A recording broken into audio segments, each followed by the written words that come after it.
Thank you, everyone, and welcome to the live Ultimate Coach book reading for Chapter 36, Amy on Love, Marriage, and Life with Steve. And boy, do we have an extraordinary time waiting to be had with each and every one of you tonight, whether you're joining us live in Zoom or on the Facebook. So I would love to pass it over to my amazing and incredible co-host, Miss Andrea Vossler, to get us started. Thank you, Andrea. Woohoo! Wow.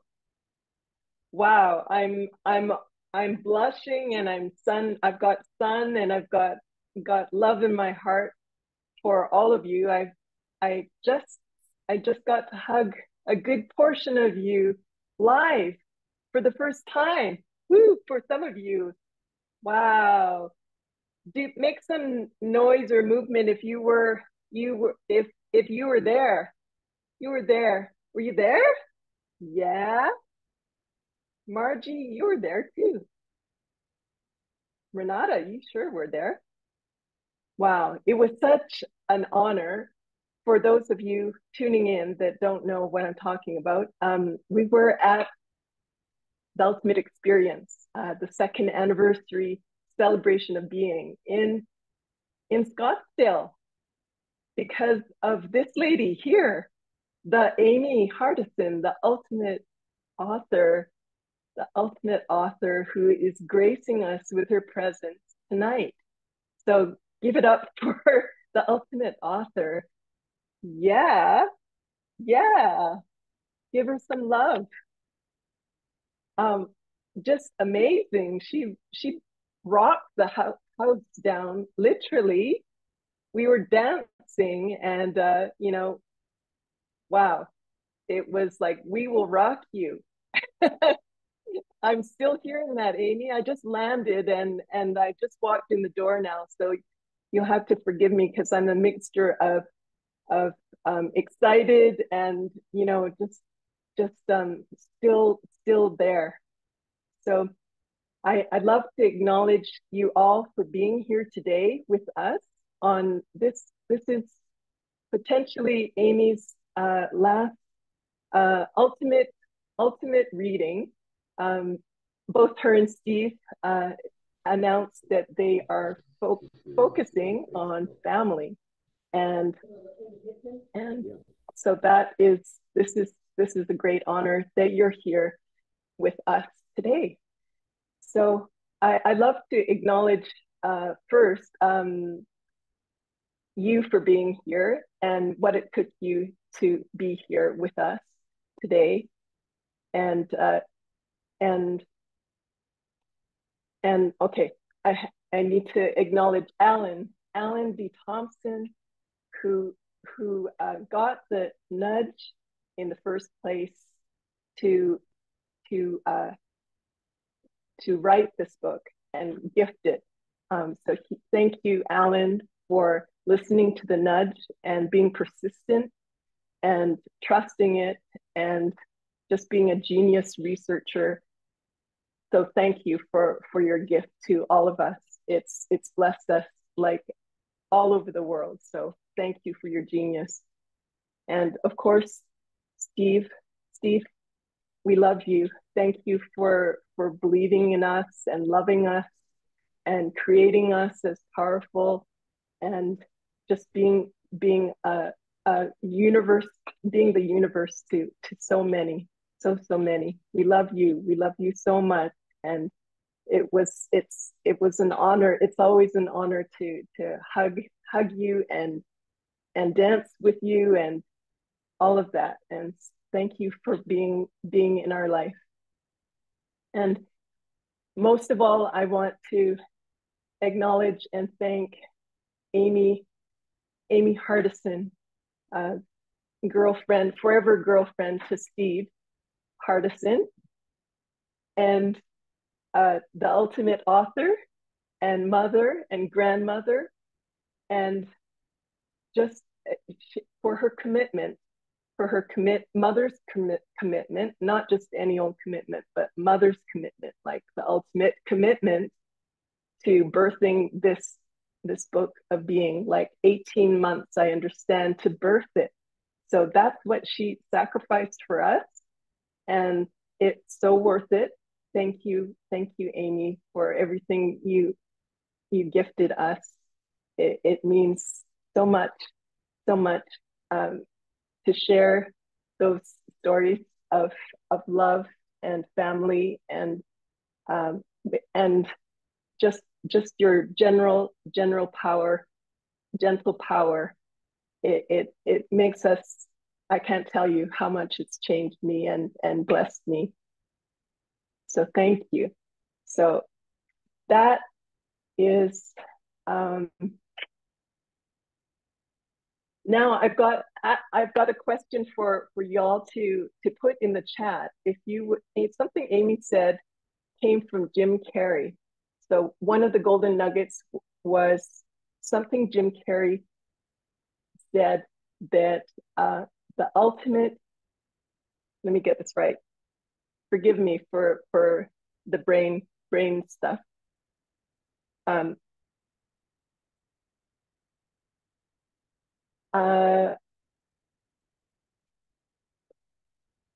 The currency, the most valuable currency you have, am I getting this? The most valuable currency you have is the effect you have on people, on others. Did I get it? Yes. The effect you have on others is the most valuable currency you have. Yes. So we need to get clear. Did I get it? Mm-hmm. Oh, good. Okay. So the effect that we have is very important. And she's also, Amy said, that the five people, I invite you to think of 5 people that have had the biggest effect in your life. Think of the 5 people that have had the biggest impact in your life right now. You can close your eyes and think of them. And then when you really get it, write down their name in the chat just to acknowledge them. It can be one name or as many names as you like, but just the people that are in your people. Amy spoke about my people. These are my people and where I belong, my tribe.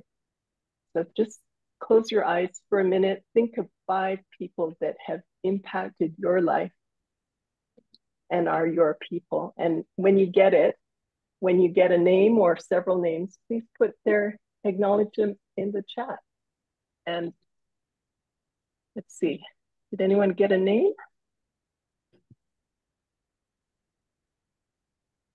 Team Tuck. Yeah, that's Tanya. Yes. Maureen. Yes. Mom, Dad, Amy, Steve, Team Tuck. Mom, Hans. Recording in progress. And my brother. Wonderful. Yeah.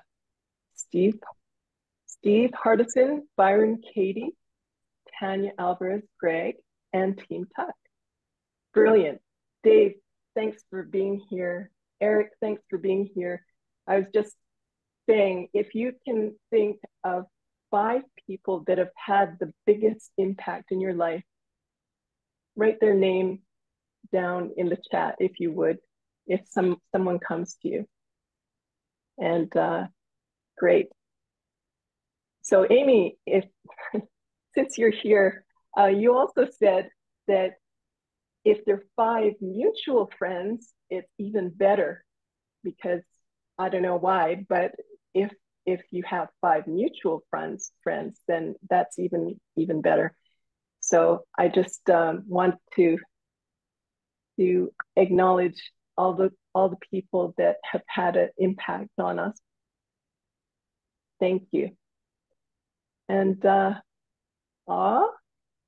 okay, we love you. We love you all. Thank you for participating. And I'm so excited. I just got off a plane, so forgive me for kind of not being articulate, but I'm also overwhelmed with joy. And so, without further ado, I want to pass it to Tanya. I think that's all I had, right? Thank you Okay, so much, Andrea. fab. Yes, sweetheart. Thank you. And welcome Thank you. home. Welcome home. Thanks. Oh, yes. Welcome home. I'm so happy you had a safe trip and a wonderful trip. As so many of us that were present at the Arizona experience are feeling this love and are here to vibrationally share this love with you tonight. So please don't feel left out if you weren't at the experience, and know that we are so happy that you joined us tonight with Amy, and we are going to rock the house as she taught us all to rock the house at the Arizona experience. So if you're joining us tonight and you have your book, I would love for you to raise your book up and let me see that you have your amazing Ultimate Coach book. Yes, yes, yes. And I see a couple of new faces, so I want to acknowledge you for being new to the call. And if you'd like to raise your electronic hand, and anybody, especially if you're new to the call and you would like to be one of our readers for the back of the book or before you begin, please raise your electronic hand and I would love to call on you and have you be one of our readers. So who would like to be? Beautiful, Liz. Thank you so much for raising your hand. Yes. Liz, will you read the back of the book for us tonight? Sure. Wonderful. Wonderful. So just hold on tight and let me look for somebody else to read the before you begin. And how about Lean? Lean, do you have your book with you tonight? Yes. Would you like to read Before You Begin by Steve? Wonderful. Thank you so much. Thank you for joining us. All right. So the way we will have the flow of the call is, Liz, I invite you to read the back of the book. And then as soon as you are done reading the back of the book, Lean, I invite you to read Before You Begin. And as soon as you are done, Lean and Amy, I invite you, you can flow straight into your reading, or if there's something you'd like to share before your reading, I want you to know that you'll then have the floor to take it where you'd like to take it, sweetheart. Okay? Beautiful. All right. So right before we get started, I just want to kindly remind everyone the most important thing and the intention of reading this book is to really read this book about you. So as you're listening to the questions of the back of the book and before you begin, I invite you to please read about you. And as you listen, please be present because this space is for you. And I invite you to listen about you. And when it comes time to share, I invite you to take the opportunity and share with us a little bit more about you, of what's present for you and what insights might have come from today's extraordinary reading. So we are ready to get started, and I'd love to pass it over to you, Liz, to get us started on the back of the book. Okay. Dear potential reader, as you may have noticed, there are no testimonials on the back cover of this book imploring you to read it. I vetoed that. The only testimonial I'm interested in is the one you will have from reading and experiencing this book. Please do not read this book about me. Read this book about you. Read it about being. As you read it, ask yourself, who would I need to be a more loving person? Who would I need to be a more effective parent? Who would I need to be to create a level of confidence that is remarkable? Who would I need to be at peace with who I am? Who would I need to be fully in love with myself and my life? Who would I need to be to live the most extraordinary life I can live? I promise you that if you read this book with the intention of expanding your state of being, you will do exactly that. Your experience will be remarkable. Who you are being is everything. Loving you, be blessed, be you. Steve Hardison.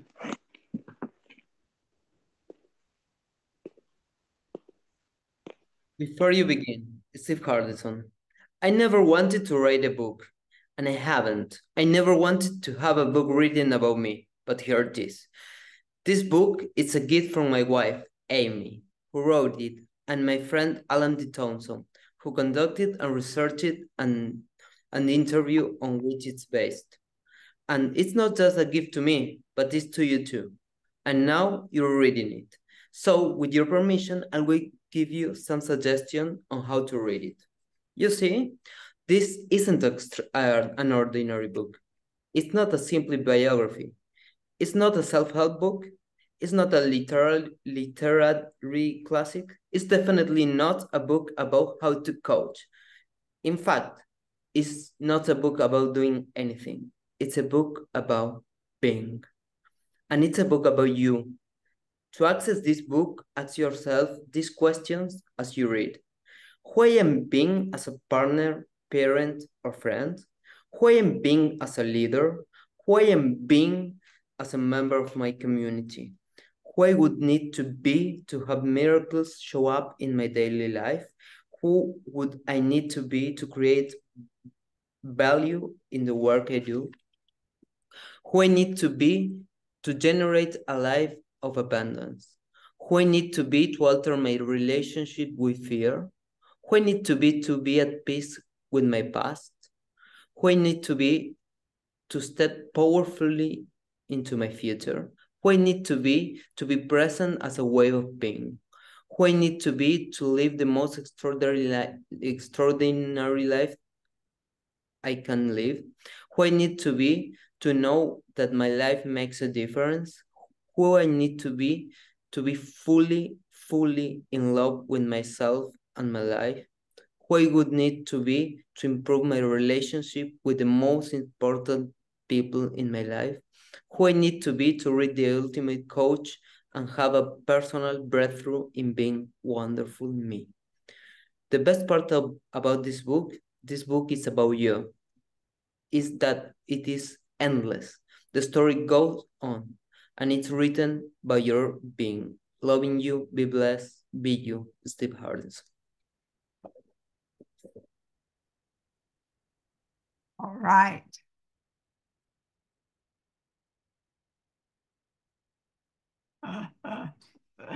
All right. Now, here we go. Amy on love, marriage, and life with Steve. You can get Steve over here first.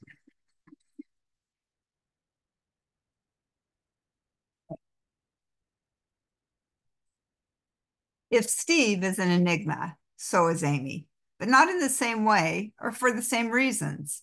Amy does not polish her toenails with attention-getting exclamation marks.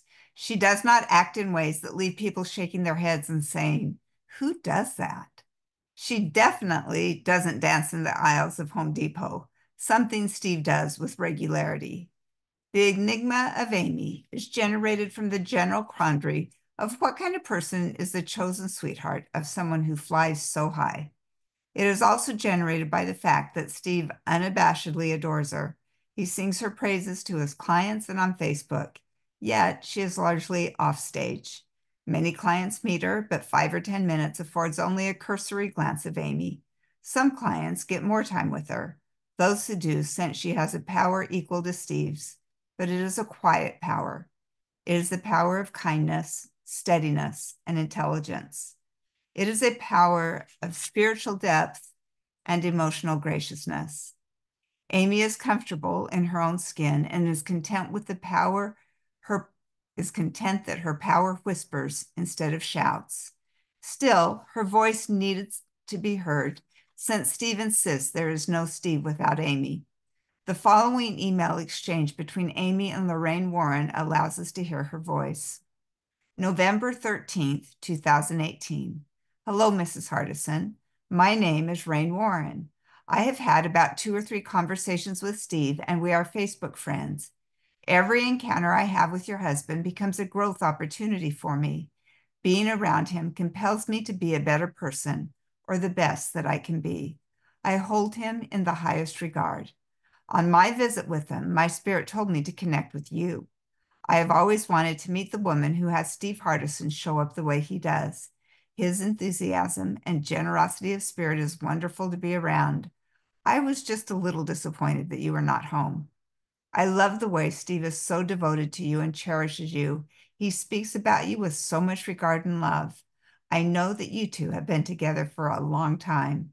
I just wonder what you would say about what it takes for women to create such a sacred marriage and partnership. Who would a woman have to be? I ask because I feel that God is directing me towards a sacred partnership, and I have no idea how it will manifest. It feels awkward to approach you in this way. I respect whatever your response may be. I am just following guidance here and taking a chance in reaching out. Many blessings to you and to all those you love. Rain. November 19th, 2018. Hi, Rain. I love your questions. What would you say that it takes for a woman to create a sacred marriage and partnership? Who would a woman have to be? Obviously, my answers are from my perspective, based on our experience. I don't assume that what works for me would work for everyone. My answers are from my heart. I'm not going to try to make my answers politically correct. For instance, I have chosen to be a stay-at-home mom for my career. Not every woman can or wants to do that. I totally honor that. My answers will reflect my choice without intending to make it superior or inferior to other options. First of all, as anyone who knows or knows of Steve is well aware, Steve is a powerful, dynamic, amazing, unique man. Part of what gives him his power is he doesn't see the world in the same way as other people. He can see into people's souls. This requires at least two things from his partner. First, I am totally fine with him taking center stage. That is not because I'm overly meek and timid. Rather, it is because I'm confident in my role and my contributions as a human being. Also, there are areas where I'm in the spotlight and Steve is the support person. He is awesome at that. But more often, Steve is in the spotlight. I'm totally content with that. It does not threaten me because I see the limelight person and the support person as having equally important, just different roles. As a stay-at-home mother and wife, I find being the person who helps others thrive a sweet role. Second, as I said, Steve is amazing and unique. He definitely marches to the beat of his own drummer. On the other hand, I am quite conventional. Bringing those two disparate ways of being together requires patience, love, and generosity. It took us a while to get proficient at that. Being able to grant each other the space to be uniquely him or herself is an essential part of creating a sacred marriage and partnership. It is not easy to do. It takes years of practice, with a lot of failed attempts along the way. So along with granting space comes the need to forgive often, and forgive well. We will do do-overs if we get off on the wrong path. Occasionally, we even have a delete day. Another thing that is essential is absolute trust and fidelity. You can imagine that being as powerful, handsome, and charming as Steve is, many women would like to edge me out. Steve honors our love and our exclusivity perfectly. He speaks his love for me to others and declares his fidelity publicly, so women know he is off limits. I trust him explicitly, and he trusts me absolutely. In addition, we honor the path we have walked together. In a few short weeks, we will have been married 41 years. We met when I was 17 years old and Steve was 21. We have seen a lot of life together. We have experienced a lot of heartaches, joy, growth, and healing. We have had children together and raised them to become amazing, talented, loving, capable human beings with our unique Steve and Amy imprint. We cherish this path as uniquely ours. That enables us to embrace aging as a witness to our ever-deepening love. Steve frequently tells me that I'm the most beautiful woman in the world to him, and he truly believes that, regardless of wrinkles. I can live with great peace and confidence, knowing that the most important person in my world loves me for who I am. I am not worried that Steve will toss me aside for a younger model. We know that our love will become even richer and sweeter as the years go on. Finally, we support each other in what is important to us. I have loved being a stay-at-home mother. I believe with all my heart there's nothing more important than family. Often people will ask what I do for work, and I say I'm a stay-at-home mom. When they ask how old my children are, I say 39, 37, 34, and 31. They're usually quite puzzled. I love having been able to spend both quality and quantity time with my kids. It is obvious that young children need a lot of time and attention, but so do teenagers, and so do adult kids, and so do grandkids. Consequently, I still claim being a stay-at-home mom, even though we are empty nesters. Steve both supported me in doing this and also honored it. This is important because being a stay-at-home mother isn't always regarded as highly as being a career woman. When our kids were little, Steve would always say to me, "You have the harder job. It is so much easier to go out to work." He also speaks powerfully of me and my talents to others. In addition to this, Steve has supported me in the other things I have loved. For 24 years, I was a volunteer religion instructor, teaching a couple of classes each week. Next to my family, this was my passion. I love the preparation, I love teaching, and I love the class members. Steve generously supported both my prep time and my time away because he could see that it was something that gave me so much joy. In return, the thing that is important to Steve is have a partner to talk with, to connect with on and off throughout the day, and to have pillow talk with. That connection keeps him grounded, joyful, and fueled to go out and help others change their lives. In other words, we have given each other the thing that was important to the other. I hope this gives you a sense of me, of us, and how we work. It has been a wonderful adventure and an incredible privilege to love and be loved by Steve. Best to you, and have a wonderful Thanksgiving. Amy. Good job. Wonderful. Thank you so much, Amy. Thank you. I'll give you a moment to just kind of take a sip of water and catch your breath. And would love to invite Liz to share, and we'll go around to Liz and Lean and then come back to you, Amy. So you just have a moment to take a little bit of a breath. And then following that, we'll open it up to the community for anyone that would like to share as well. So Liz, would you like to unmute? And if there's anything present and you'd like to share, I invite you to please share.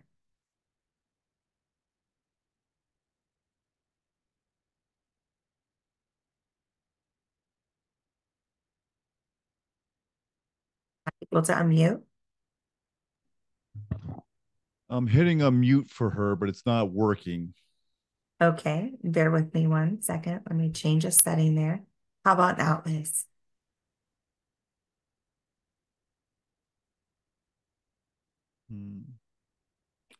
Oh, No? that's working. Okay. Sorry. There you go. Okay. All right. Second. Oh, that was so beautiful. Thank you so much, Amy. Thank you, Steve, for popping in. That was the most beautiful book chapter and beautiful reading and so inspiring, you know, hearing it about me and my relationship and just, you know, seeing that and hearing those kind of amazing insights into you supporting each other. That was absolutely beautiful. So thank you so much. Thank you, Liz. Thank you for sharing. Lean, would you like to share? First, thank you, because it was very powerful to listen. The book in the voice of who write it, so it's very sweet, very powerful. That experience alone is just unvaluable. I can pay that. It's just have no price. And yes, I saw a lot about the value of commitment in a relation. I have to be honest, I always has fear to commitment and to a person. So to see that difference, it's just awesome. It's just awesome to see how commitment, and also other insight that I was having is that I'm getting better at forgiveness. And I said, oh, if I commit to a person, I have a lot of training there to forgive. that was a thing that come to my mind is, oh, it's a beautiful skill to train my forgiveness muscle to is That's inside that. It seems like something beautiful to grow into a partnership and to create. It's just beautiful to see how Steve creates her and she creates Steve. I did pop into my mind, and I believe it's true that Steve coach in his home because he needs the energy of Amy near, because his power is when they are both there. That's, I believe that now. I don't know if it's true, but I feel that. So that's no, that he doesn't have more to say. Thank you.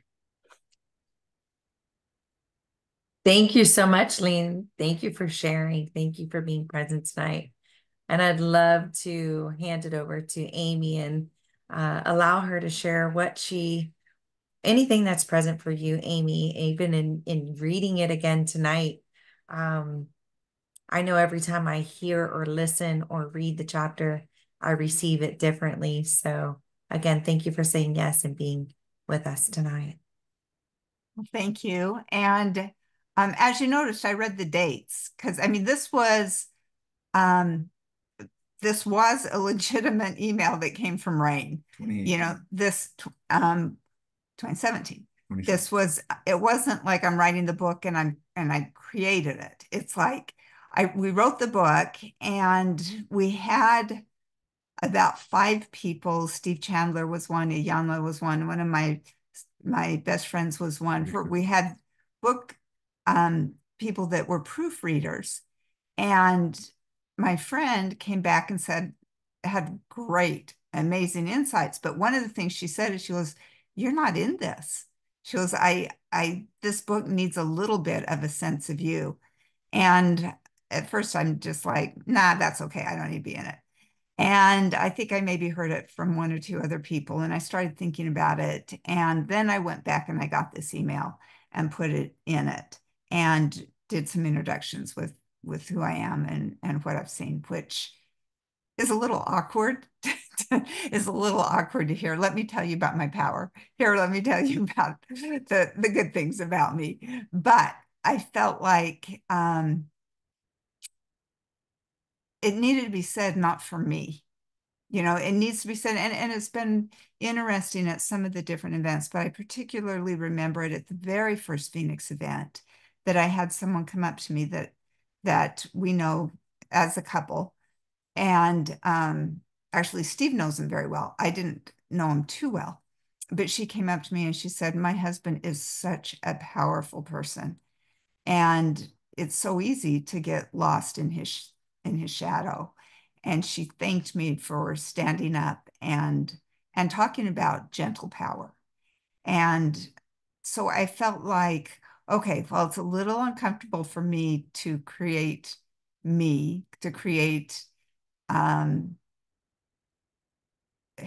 it's a little bit uncomfortable to say, yeah, these are the great things about me. I felt like I said it was more than just about me. It was for all those women who have this very interesting dynamic of being with a person who's their partner is more in the spotlight, because it's just a different relationship. So that's why it's there. As I read through the chapter, one of the things that came to my mind is, if I were to write it now, it would be a little bit different. If I were to write it 20 years ago, it'd be a little bit different. Probably the concepts would be the same, but the details and the examples would change, because we're now at a different stage in our life. And I think that's beautiful. It's like I would even have more to say about the joy of getting older together, which I talked about for the last part of my talk at the event. So it just keeps unfolding in wonderful ways. I would also think that, I mean, we've now been married 46 years, so more years than when I wrote that letter. I would hope that also each year you just get a little bit better at loving each other and learning what each other needs and being able to give that. And sometimes I will learn things, like a few weeks ago, about a way I could interact that would be more helpful in our relationship. And I think, why did this take me 36 years to figure out? I mean, that seems a little slow to me, but that is the nature of human relationships, is they can be really quite complicated and wonderful. And I think we've maybe even mentioned this once before, but I remember years ago, there was a movie called My Dinner with Andre that someone suggested that we watch. And all it was on the whole movie, it was two guys sitting at dinner having a conversation. And everything about the movie was the conversation. And one of the things he said, one of the men said to the others is like, you keep having these, going from one relationship to another because you want something new and exciting. He says, you want something exciting? Stay with the same person for 20 years, 30 years, because then you are forging new territory. When you are doing the same thing over and over, you're doing the same process over and over. So there's a depth that goes as you explore new territory. And Steve and I are definitely exploring the new territory of getting older. And I think I just barely am realizing this because I remember my mom saying it, that you depend on each other even more because it's like you can't remember something. You're like, Steve, what's the name of this person? This person we know really well, but I can't think of it. And you depend on each other in wonderful ways. And we joke about things of where we see our body do things. And it's like, it is just so sweet to have something that the relationship just keeps getting deeper and wider and just even better every single day. And I think it's kind of cool that after 46 years, you can still say, yes, it still gets better every single day. And I think also another thing that occurred for me, and the reason I share this is because I saw Tanya's promo, invitation. I'm not sure what to call it, but she talked about being here and she said, and let's hear how Amy creates Steve. And I thought, okay, that may be a question she brings up. So what would I say? And as I thought about it, I thought, well, the very first thing that comes up, especially for Steve, but out of the book and with the document, is the very first thing that comes up is you create someone in your speaking and you create someone in your thoughts. And what you say and what you think when a situation goes on creates how that person will show up. And I so totally believe that. But I also believe that you create someone by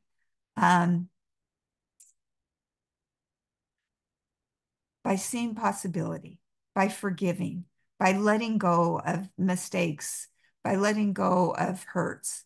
You create someone by creating a new possibility every time you have a delete day, every time that you have something that's difficult, to just say, yeah, that's difficult, and you work through it, and there can be some real hurt feelings or strong emotions.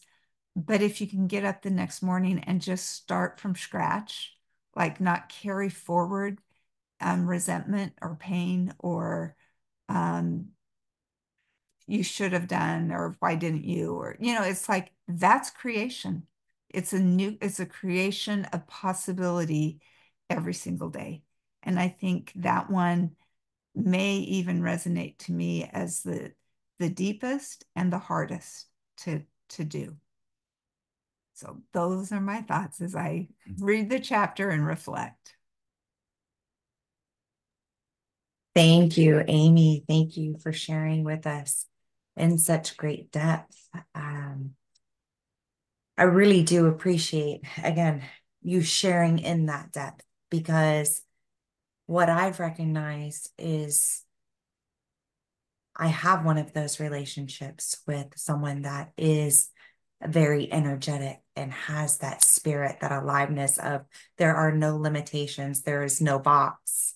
And so in having that relationship and being so different, he's extremely spontaneous, but yet is very planned and oriented. And we're just different. We're just different in our own ways, and recognizing that we can still love our differences. I love what you say in your creation of Steve. And one of the things that you say is forgive quickly. Because when I haven't forgiven quickly, when I hold on to it, I love that aspect of the delete day, because when there has been something, or maybe something has been said to me where I felt offended and I wasn't able to delete. I remember going through this process and Steve saying that in a previous season about the delete day, and he was going more and more in depth. And I remember my husband and I having a conversation. He said something was so mean. And I was like thinking to myself, oh, buddy, you're going to want to delete that one. And really, who needed the delete button was me, because I'm the one that kept replaying that over and over and over. And I'm the one that couldn't forgive so quickly. And I'm the one that recognized I was creating him from that statement. I was creating him from my offense rather than being able to look at it and step into speaking what was present to me. I just kind of like withered down and just kind of wanted like, oh, buddy, you're going to want to delete that, rather than just speaking up, but calmly and lovingly and sharing and creating from that space of what was true for me. So this has been a work in progress of just, okay, kind of thinking like, what would Jesus do? What would Amy say? What, how would Amy respond? With love? Like, who do I need to be to just slow down a minute? And rather than react in my response, how can I respond with love, but yet truth at the same time? And hold that space to where anything can be said without me reacting. And so I just really, really thank you for that, because I recognize more and more I'm the one that needed the delete button mostly. I'll share this. I thought about putting it in my talk, but I ended up, it didn't kind of go with the flow. But Alan Shepard, the astronaut, I had read his book, and in it he talked mostly about being an astronaut, but he also talked about at the end even just some of his post-astronaut experiences and his philosophy of life. And one of the things he said is, when you can't quite do it, when it's a tough situation and maybe you're just you're on the verge of being really reactive, he says, just picture there's a chandelier at the top and go up and you're sitting on it and you're just swinging back and forth and you're just watching the chaos beneath and just observe it, and it's like it helps you pull out of being reactive, of taking it personally, and helps you just see the situation. And when you do that, usually you see, oh, this person's hurting, or this person's frustrated, or, whatever you can see. And I just thought, I actually really like that. It's a really good way to have access to not getting sucked in and being able to stay objective. Because, the biggest challenge is when you both get reactive and then it just spins out. Not that we have done that very often. Hypothetically. Yeah. I really love that though. It's a greater way to listen to understand rather than listen to react, when we kind of pull ourselves out to listen at that greater depth. And I recognize I can do that with almost everyone else, but when it comes to my partner, it's just a little different. And so it's like, why is it different here? And so it's just it, and I recognize because my heart's in it. And so I just need to slow down a little bit. And like you said, I really like that vision of just kind of sitting above and seeing it. And, also asking myself, like, if this were the last day that I were to ever be with my partner, would this even matter? Does it make the difference that is what it's becoming, if it glows out of proportion, does it even matter in the scheme of things? And to focus more on being intentional instead of just allowing those little things to shift us out of love into a space of bitterness or into a space of just at each other to where we can't come to a calm space to just talk. So it's getting to that space has been a challenge.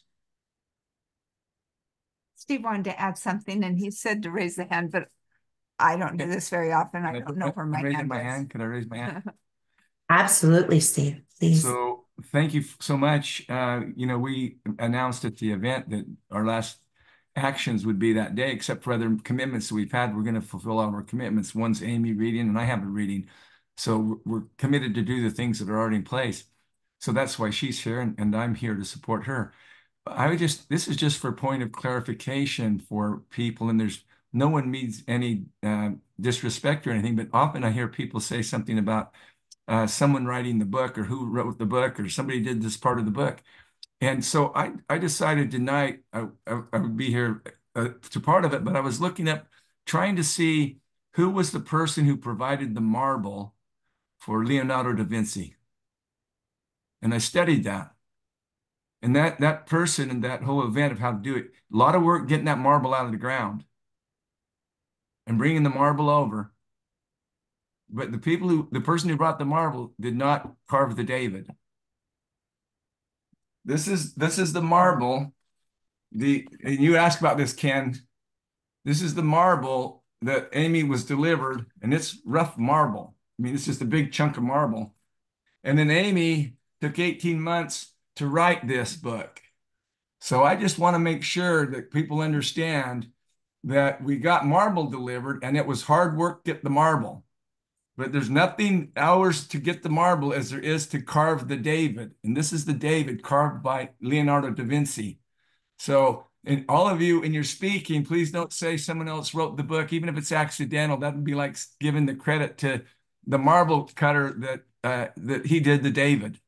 So just for that clarification. Another thing with Amy, give you an idea of the marble, of her, being the artist of the marble, the great writer that she is, the writer of the Ultimate Coach book, is that while she was writing it, she read 14 books on how to write better while she's writing the book.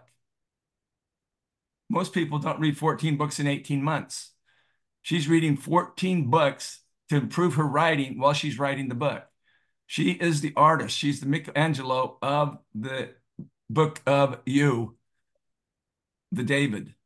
So I want people to know that. Moses, can you hear me, Moses? Moses, you're there. Matt Clemmer, thanks for being here. Yes, Teresa, brother. Yes, I hear you. Yes. I love you, Matt. Teresa and Carrie and Olga, thank you for having dinner with us before you left. Thank you for honoring it, and thank you all for being here. This is Michelangelo. Thank you, Steve. Thank you so much. And honestly, thank you, Amy, for being here and sharing with us. And I'd love to open it up to the community. If anyone would like to share at this time, please raise your electronic hand. And I'd love to invite you to share what's present for you tonight.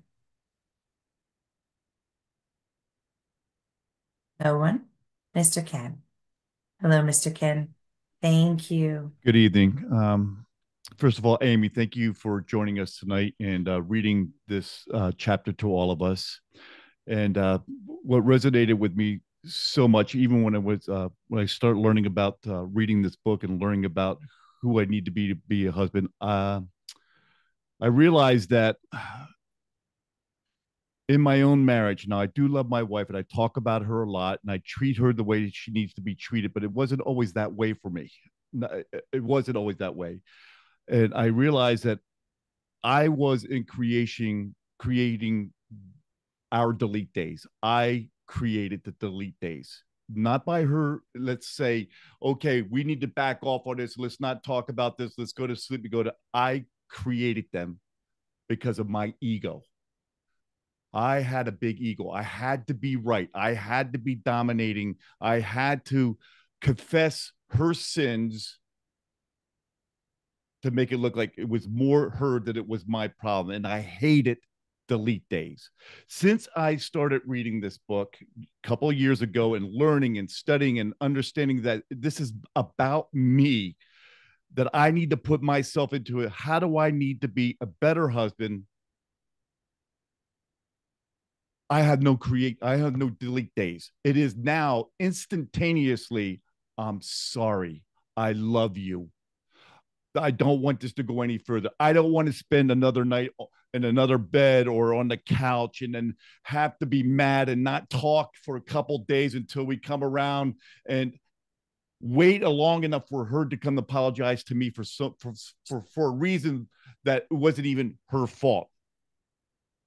It became, who do I need to be? And who do I need to be is I need to stand up and understand that this relationship, this marriage is not one above the other, that we walk this together, arm in arm, hand in hand, heart to heart, lifting one another up. So when we fall, one of us falls, we are there for each other to pick each other up.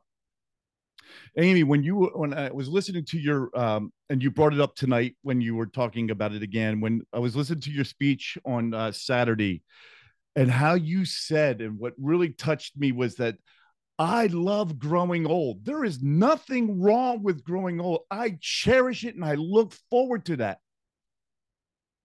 But I'm going to add a little bit to that in my own rendition.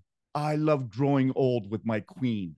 And I want to be there for her. And I want to pick her up. And I want to love her more. And I'm not afraid of death into the future, just as long as I have my queen by my side. And our ultimate dream is that, and we keep saying this, is the love that we keep creating for one another, that our ultimate dream is that one night we kiss each other, say we love you, and we don't wake up together. We go off into paradise together. That's creating love, marriage. I'm going to slow down because I'm going to start getting emotional, and I don't want to get emotional right now. I had to learn a lot about myself. And what I learned tremendously was that, you know what? The ego loves to keep me safe. The ego loves to protect me. But I say to hell with the ego. I say to hell with it. I am in this world to create the love of my life more and more and more every day. And I learned this from Michelangelo herself. You got that stone. You got that marble. You helped me chip away my own David. And I love you both for that. And I appreciate it. Thank you. I'm complete.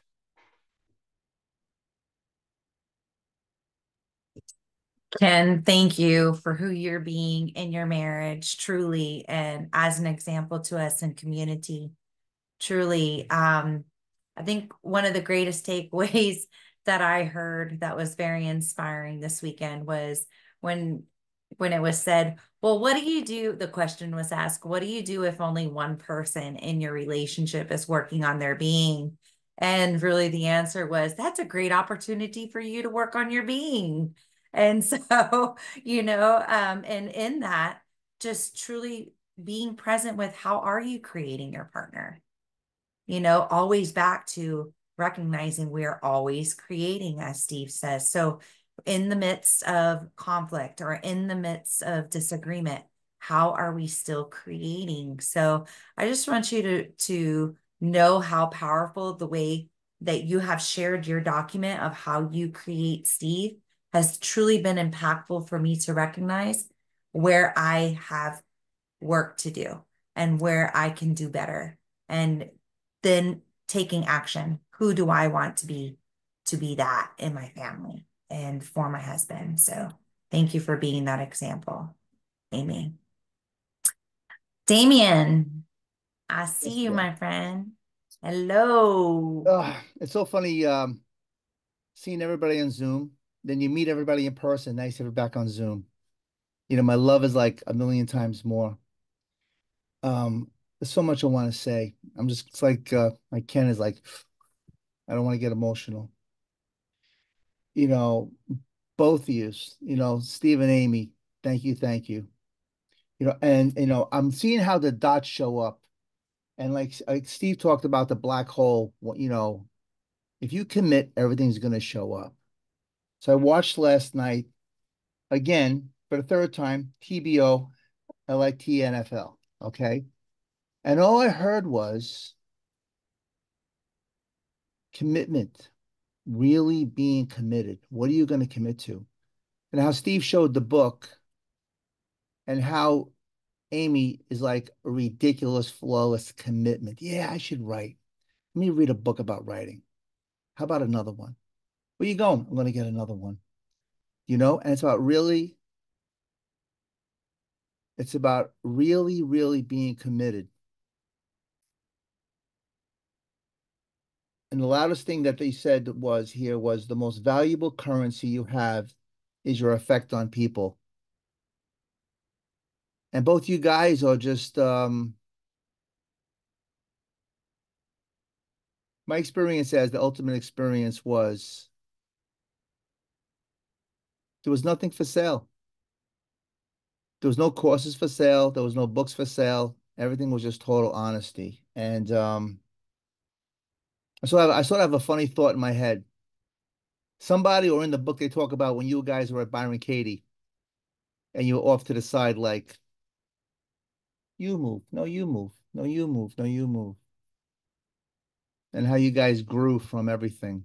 So thank you for being powerful, powerful examples of commitment. Amy's a commitment, Steve's a commitment, in both your unique, unbelievable styles. That's all I can say.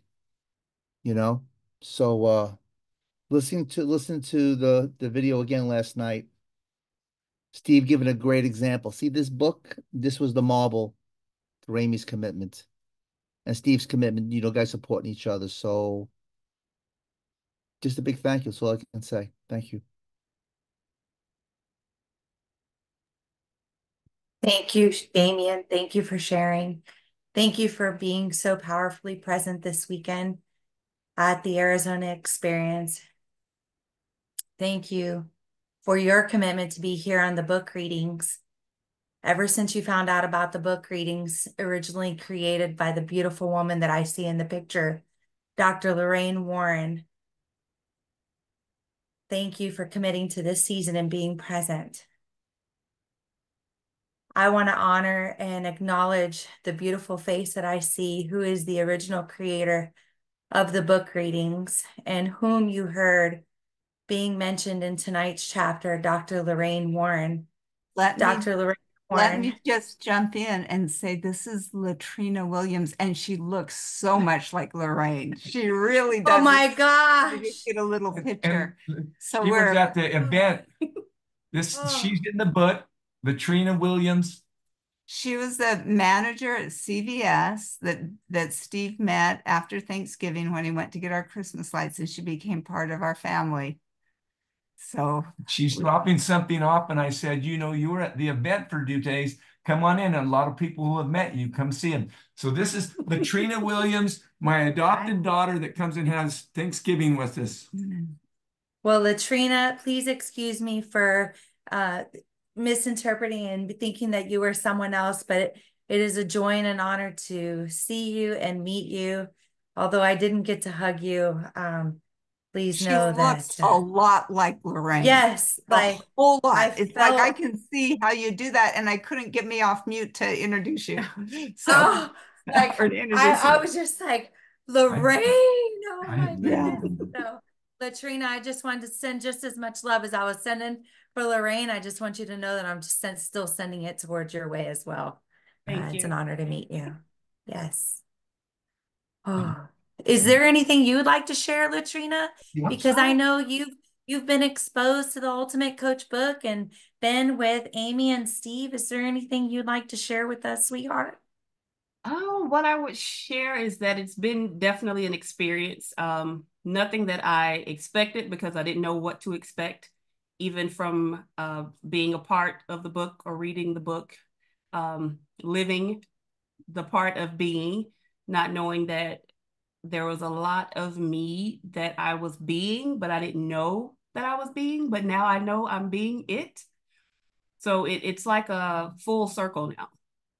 It's a full circle. So I'm very excited. I was very excited to meet those that I was able to meet and be in the presence of those that I was in the presence of. So it's like, it's still, the glow is still there. The inner glow is still there. It's like the experience hasn't stopped just because it's no longer Saturday or Friday. It's still there. So thank you. Oh, beautiful. Well, as a possibility, you didn't know that you had this family. So please feel welcome into this family and join with us, because we are truly loving lights that want to unite together and spread the word of being. And so welcome to the family, Latrina. It's an honor to meet you. Thank you. Likewise. Absolutely. Yes, thank you. Good night. Good night. I'll be back. All right. Did you hear me? Yeah. Oh my goodness. All right. Mr. Wolfgang, I see your hand up, my friend. Would you like to share? Hey, good morning.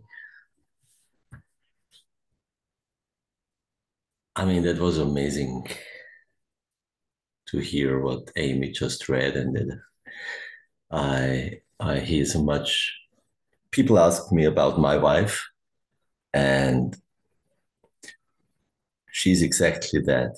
And actually, when I met Gordana, was the most thrilling thing for me was when she expressed, she was running a business, and she said, if I could, I would stay home.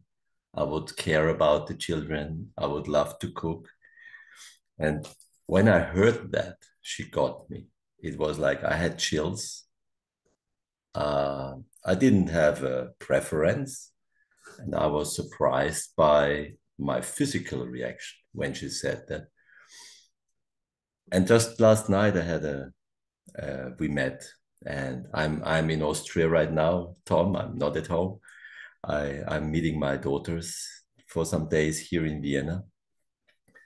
And that is actually what it stands for. It's amazing how she handles and how she does that, because I literally have children from my first marriage, and there is no judgment from my wife. Whenever I need to go and I need to do something, I'm totally free. And that is what happened actually when I went to Mumbai, hearing about TBO, LIT, NFL. I remember I was listening to this 2 hours recording, and I realized, I mean, we are married, but I never committed to her personally.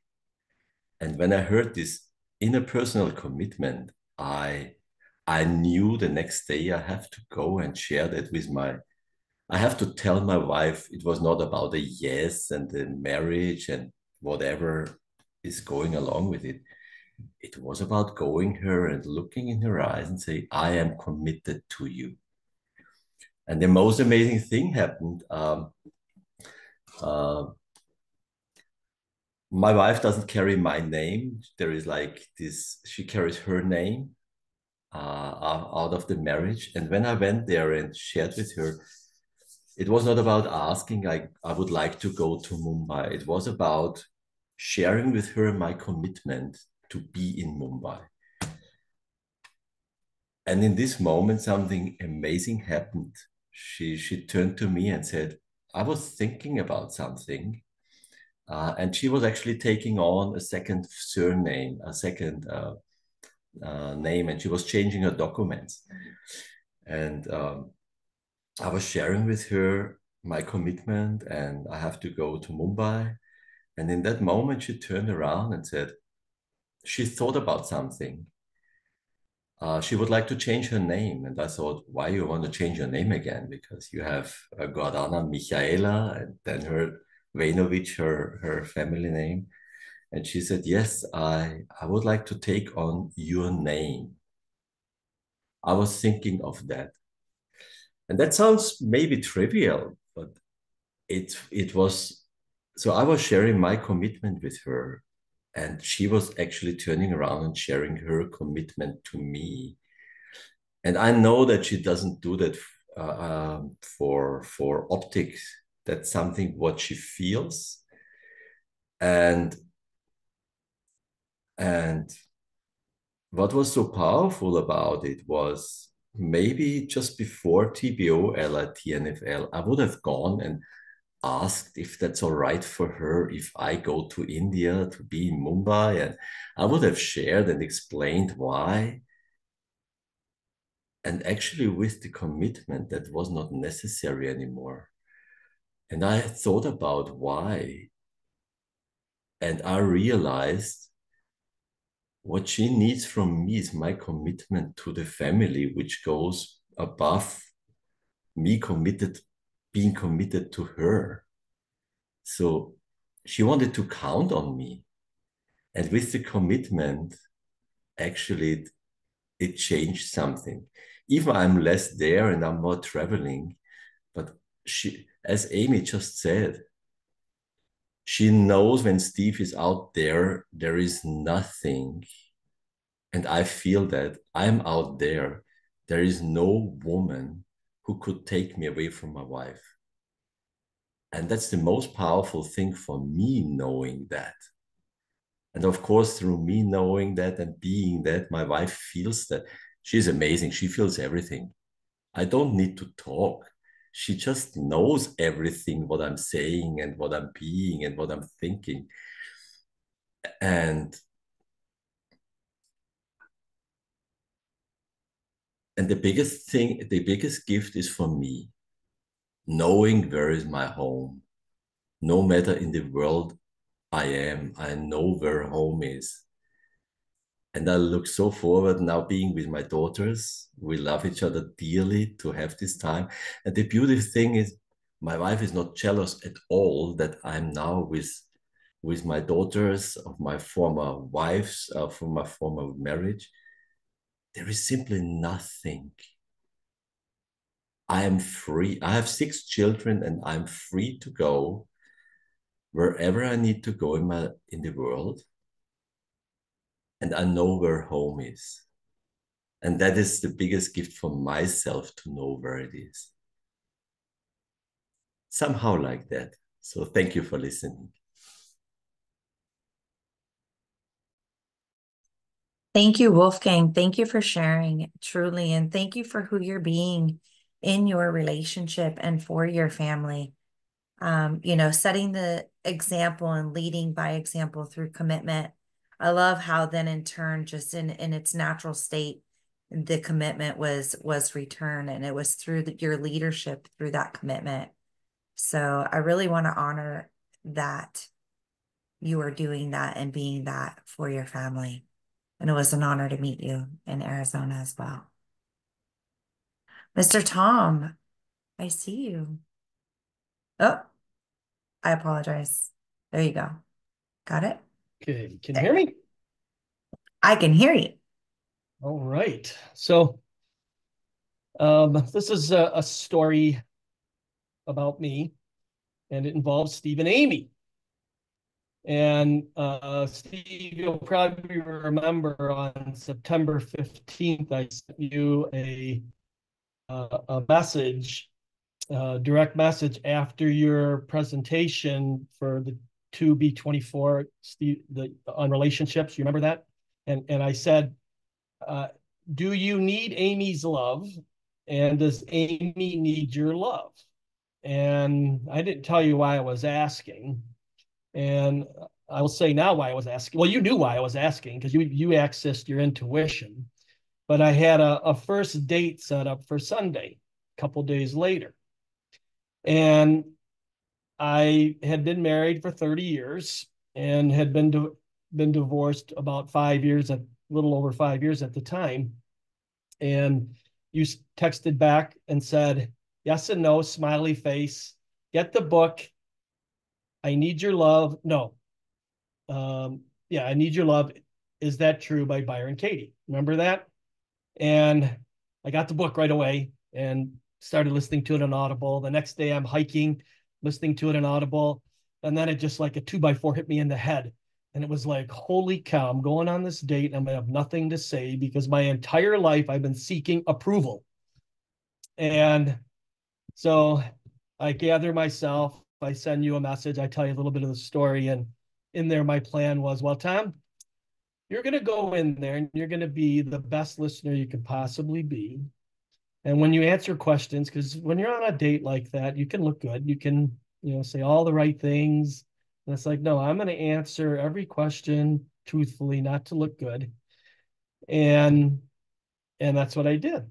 And so we've gone on many dates since then. We're still dating, and I see it going on longer. And I want to thank the two of you for the example that you made on September 14th when you had that talk, and then in this chapter, and delete days and listening and creating and just everything that I've learned from the two of you. And I just want to thank you for that and tell you, how important it's been for me.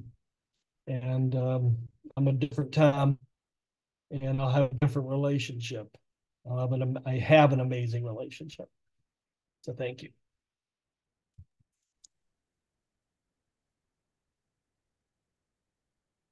Thank you, Good, Tom. Thank Tanya. you for sharing. And I'd love to invite Amy and Steve if you would like to share, if anything is present for you. I've kind of shared all along the way, but I would just say to everyone that's out there, I love Stu with all my heart. It has been a wonderful adventure to be with him. I can tell you it's never boring. It is, but it is wonderful. Steve has such a huge capacity to love, and to be the one that he has chosen to love is just a privilege. And I've kind of said, he would love whoever he was married this big and this much, because that's just how he does it. So I just feel like it's a real privilege that I get to be the one that he chose to love. And I think I'm actually continually amazed by the miracle of love, for a couple, and then also parental love. I think is just the hugest miracle in the world, but it's like just such a privilege to love someone, to give your life to someone, to build your world together. And it's the hardest thing ever, so and the work is getting your own ego out of the way, meaning your own way. It's like, it should be like this, or your own judgments of how it should be like that, or whatever it is. And so, there's just, it's very refining personally to be in a relationship, and it's the work of life, and what a privilege. And I'm really grateful that I get to do it with Steve, and thanks. I love you. I have something to say about this girl.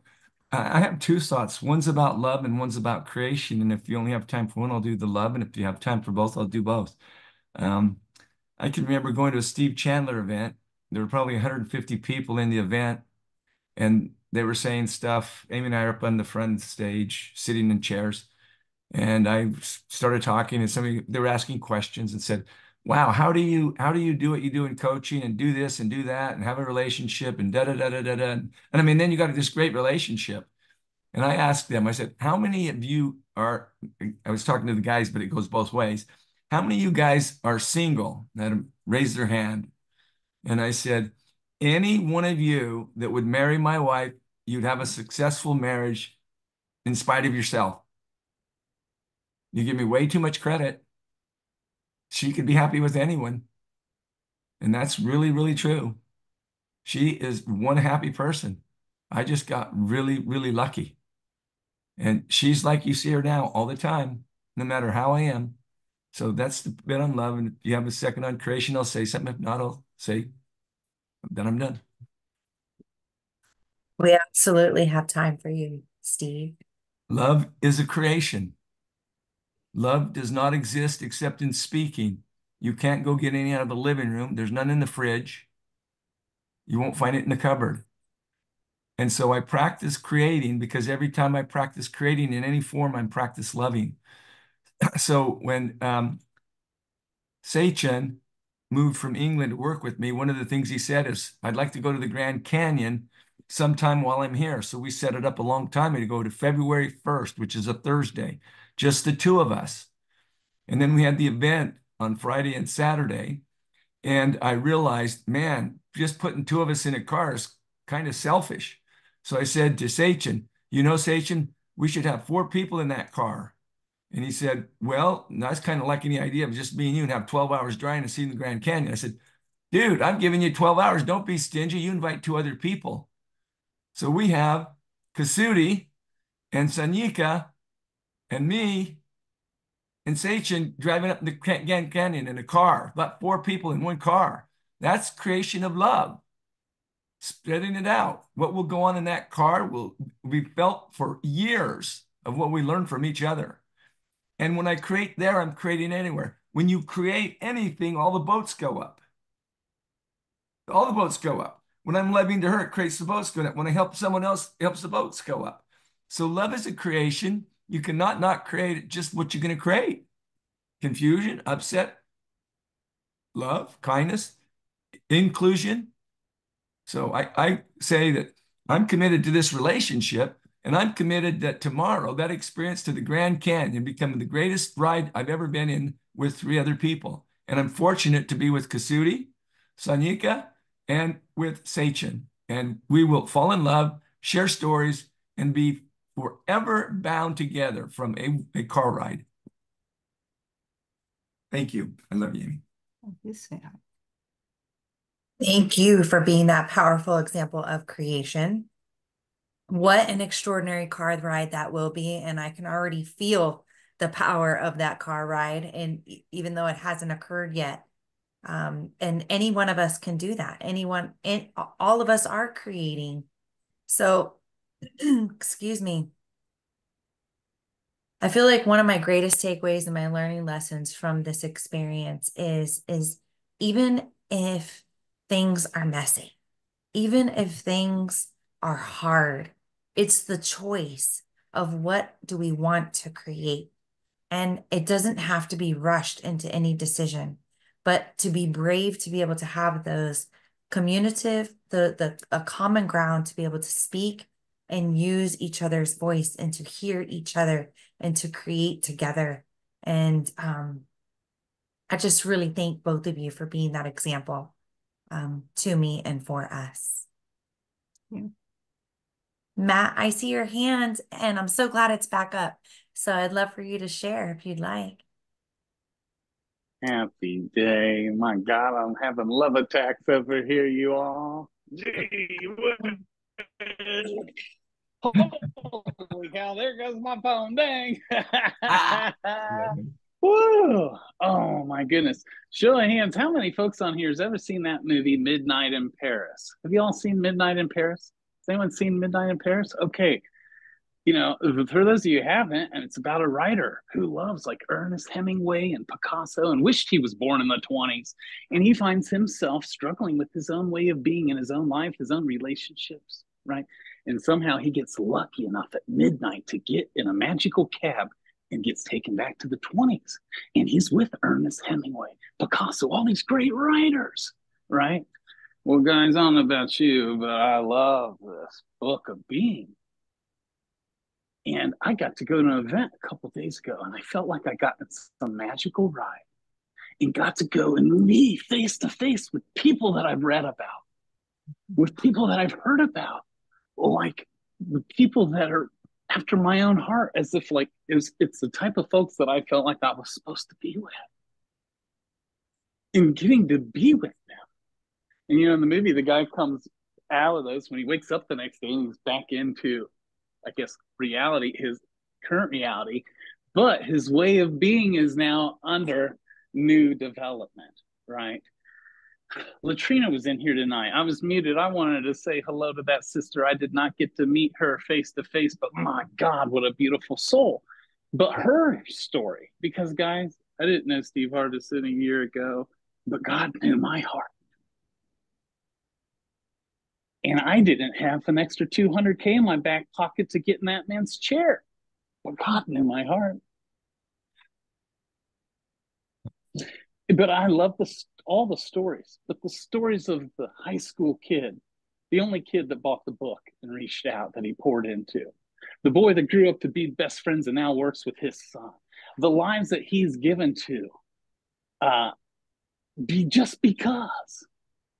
You know, if I was to quote one of the many beautiful things that came out of the vessel, our sweet Amy, oh my God, tonight she said, I am actually continually amazed by the miracle of love. My God, me too, Amy. I'm continually amazed.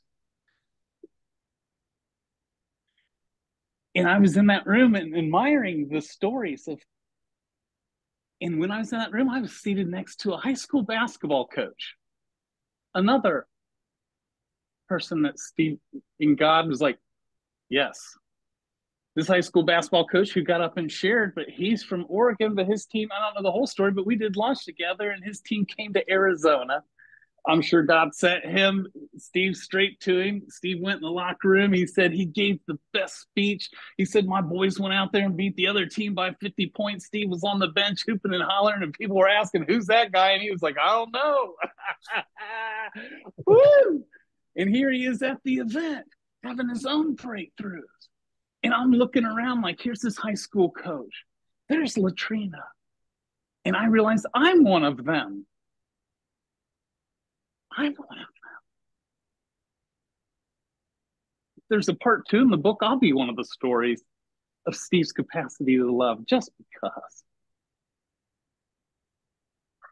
My God, I'm so thankful. And Amy, I'm amazed. I'm amazed.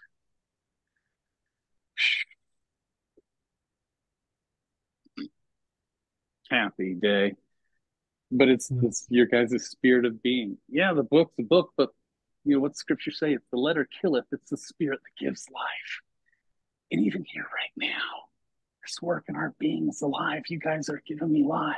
You remind me of who I truly am. We all forget. That's why we need each other to remind each other every day. I thank you guys. Thank you. Tanya, may I say something to him? Excuse me, Greg, would that be okay with you? You're up. But so I wanted to tell you something about Matt. I went on Facebook one day and said, hey, I'd like to take some people to the Sound of Freedom. If you meet me at the theater here in Mesa, whoever comes, you'll be my treat. And so I'm expecting I'll meet some people that I don't know or whatever will happen. And so quite a few people show up and I get a little table and I'm just, because I don't know any of them other than maybe I'd seen them somewhere. Their name was on a, they said, I'd like to go. We get around and then there's Matt, that beautiful Matt with the dreadlocks hair. He glows when he walks. He sits down and I went around the people. I'm from here in the Valley. I'm from here in the Valley. I said, Matt, where are you at from the Valley? He says, Ohio. And I said, that's not in the Valley. He said, no, I got on a plane to fly out here so I could go to a movie with you, Steve. That's Matt Clemmer. And that's why I had Matt sit next to me.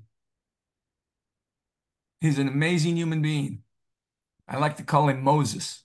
Thanks, Matt, for sharing. Matt, thank you for sharing. I could feel your love and light as you were sharing. Please don't stop, my friend. Ah, my goodness. Powerful, powerful force of light. I see you. I feel you, my brother. Thank you for being the light and love in the world. And we all have that opportunity. And so it is a creation. That's what we're all learning, is that it is a constant creation. So who do we need to be to create a more loving relationship with the most important people in our lives? Who do we need to be to create a loving relationship with ourselves so we have the love to give to our most important person in our lives, or the most important people in our lives? I love that, Amy, that you really give that demonstration of living your life and showing up to the things that are important to you. You show up, and that's what was so well demonstrated in this chapter. You show up and Steve supports you in how you want to serve in your community, in your church. He supports you also in your exercising and how you choose to plan your days, whether it's reading your books or it's your writing, but he encourages you into your being as you, just as much as you encourage him into his being. And so one of these greatest things that I'm learning is the letting him be, letting her be, letting our partners be and step into who they choose to be, and lovingly encouraging them as well into creation. So just thank you again for both being such a great example of that as I'm working on my being and my relationship.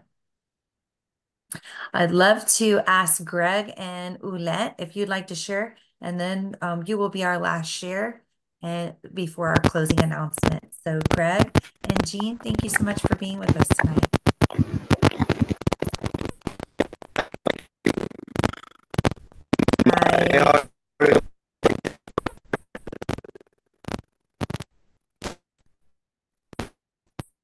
I can't hear you clearly. I'm not sure if are you?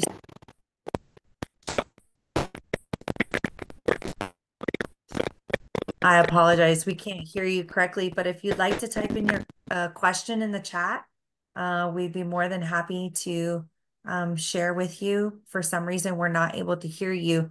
Maybe if we try to unmute you one more time, maybe it corrected itself. Let's try one more time.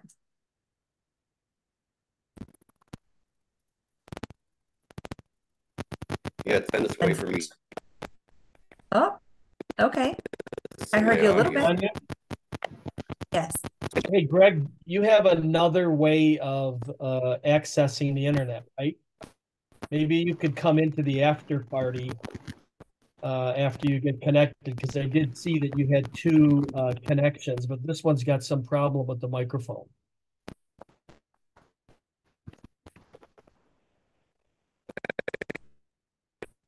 All right. So Greg and Jean, I invite you into the after party to share what's present for you. Unfortunately, we can't hear you clearly at this moment. So I would love to, again, thank everyone for being here, and to thank Amy and Steve for taking the time for being here with us and sharing from your heart.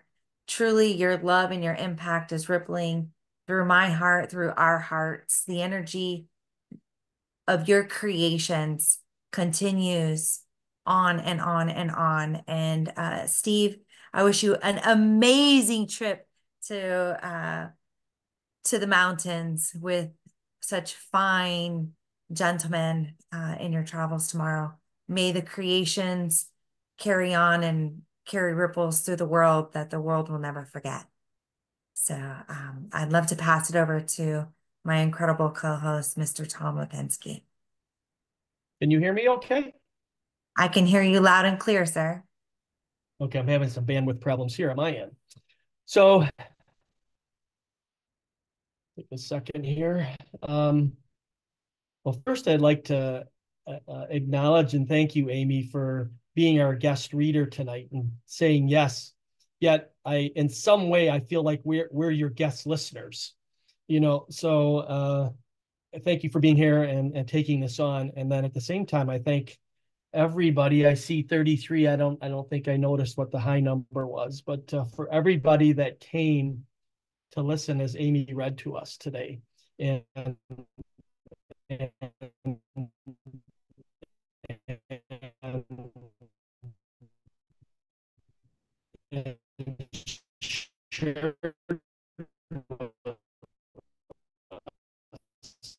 Tom, your internet bandwidth is acting a little funny.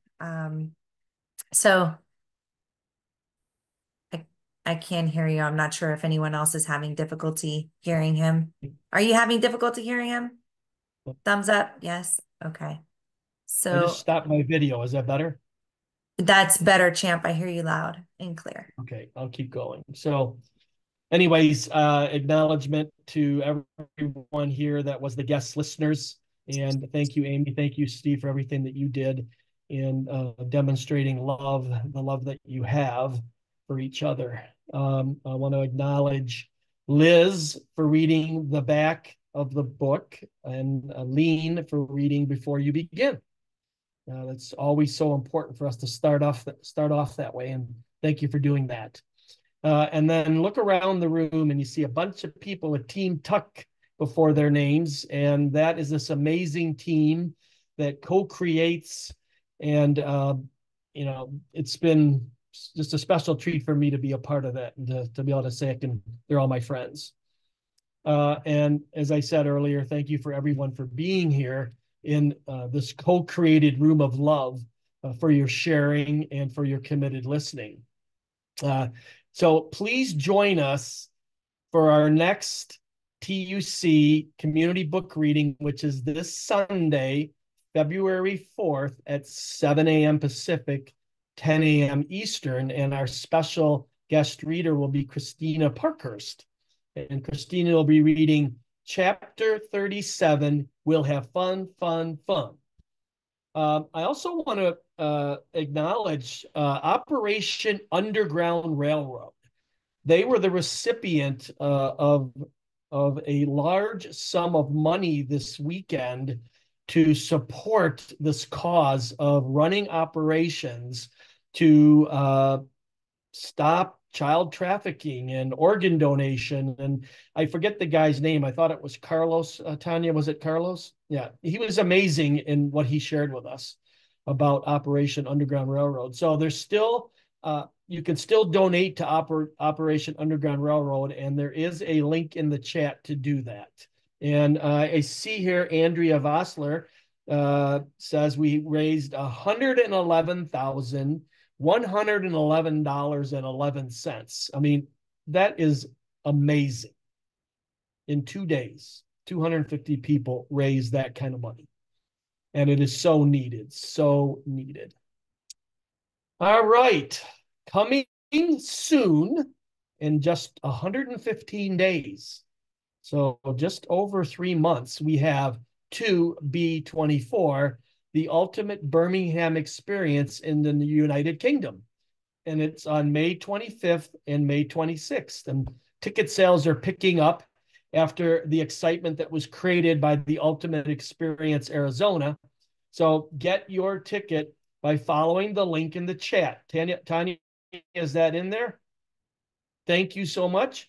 All proceeds, just like we raised money for Operation Underground Railroad, the proceeds from 2B24 are going to be donated to the Cochlear Hospital in the UK, which provides hearing for children who suffer from hearing loss, and they do some amazing things. I've seen some stories and some videos on what they do, and it just brings tears to your eyes. So also want to point out that the Ultimate Coach has additional excellent resources to support your being journey, to support the being movement. And these are the Ultimate Coach YouTube channel. So go to YouTube, just search it out, Ultimate Coach. The Ultimate Coach podcast, the Ultimate Coach on Instagram, the Ultimate Coach on LinkedIn. Joan Claire leads that. I think Heather Quick leads the Instagram group. And all you got to do is go in, do a search. You're there, like it, sign up for it, subscribe to it. You can get so much from that. Also, we have the Ultimate Coach Weekly Being Digest newsletter, and that contains upcoming events that's sent out weekly by email. And Tanya, I'm not sure how you sign up for that. I know I get it. Maybe you could say something. If you would like to receive the Being Digest, please just place your name in the chat or just say yes in the chat, and we'll make sure that you get the right information. And that way you will receive those by next week. Yeah. Okay, thank you. And then Ultimate Coach Friday Live Conversations, a new offering about, I guess, a couple months old, airs on Fridays.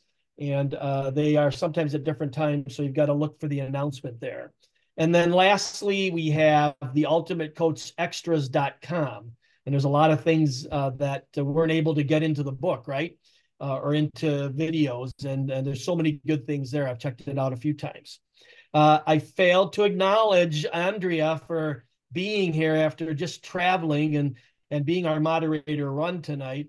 And Tanya, I didn't acknowledge you, and I love you, and I love Andrea. And for you, you know, the great job you always do as any moderator and as our a gentle, powerful leader. If anything I just said or anything that you heard earlier resonated or you want more information, just type it in the chat. The chat's not going to go away. We'll look at that and print it out during the afterglow, and we'll make sure that whatever you need, we'll get it to you. Lastly, Team Tuck invites you to keep this being gathering going and join us in the afterglow previously mentioned for more sharing immediately following our goodbyes. And once the afterglow begins, I want everybody to know we're off of live Facebook. We're not recording any longer, you know, so it's kind of a free space, and we have a lot of fun in the afterglow. So now I invite everyone to unmute. So click that unmute button and wish everyone a good morning, a good night, a good afternoon, a good day, whatever it is for you. Love And you, Eric. come together again Eric. on Sunday. Thank you, Eric, for raising the money. Thank you, Judy and Eric, for putting on the program.